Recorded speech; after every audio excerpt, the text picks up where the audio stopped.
The studio erupted in awkward laughter when Dame Helen Mirren, known for her sharp wit and unflinching honesty, took Meghan Markle to task during her guest appearance on the Graham Norton Show.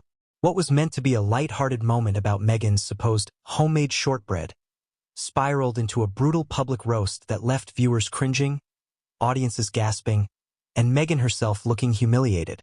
Helen's blunt words exposed not just the chaos of Meghan's culinary mishap, but also highlighted the larger issue: Meghan's constant attempt to manufacture charm and relatability, only to end up embarrassing herself.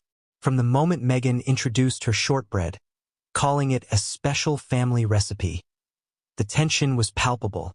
The biscuits, visibly overbaked and uneven, looked anything but appetizing. Helen Mirren didn't hold back, cutting through the polite laughter with her famously razor-sharp tongue. "Darling, if that's shortbread, then I'm the Queen of England." The audience roared, but beneath the humor was a stinging truth: Meghan had once again overreached, presenting herself as effortlessly talented while failing miserably in the most public of settings. What made Helen's words land so hard was not just the ridicule of the shortbread itself, but the broader indictment of Meghan's persona.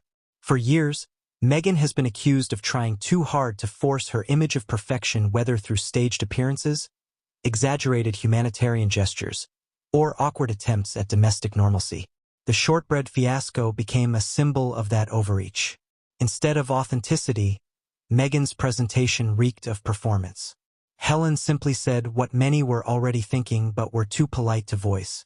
The roast also struck a deeper nerve because it came from a figure like Helen Mirren, respected, adored, and admired across generations. When Helen mocked Meghan's attempt, it carried weight. This wasn't idle gossip or tabloid chatter. It was a seasoned cultural icon publicly dismantling the illusion Meghan has worked tirelessly to build. It reminded viewers that Meghan's charm offensive rarely survives genuine scrutiny, especially from those unimpressed by her curated facade. And Meghan's reaction? It only made matters worse.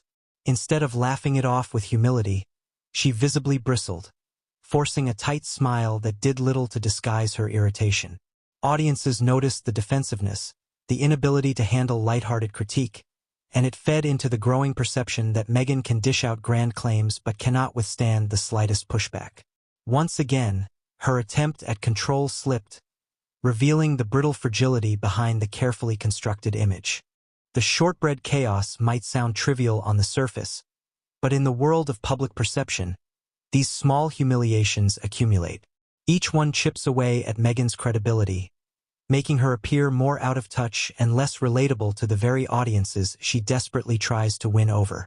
And Helen's roast didn't just call out bad baking, it exposed Meghan's broader problem: a relentless desire to be admired without the substance to back it up. The Graham Norton Show thrives on humor and camaraderie, but this moment turned into something bigger: a cultural reckoning. Here was Helen Mirren, unapologetically honest, cutting through the polished PR spin that usually shields Meghan. The authenticity of Helen's reaction contrasted starkly with Meghan's hollow performance, making it impossible for viewers to ignore the truth staring them in the face. By the end of the segment, what should have been a fun, lighthearted appearance turned into yet another reputational blow. Viewers walked away not remembering Meghan's recipe, but Helen's savage quip and Meghan's awkward attempt to save face. It was the perfect storm: one woman's effortless authenticity demolishing another's forced attempt at relatability. And in that moment, Meghan Markle was once again exposed, not as the polished, perfect star she tries to portray, but as someone desperately clinging to an image the public no longer buys.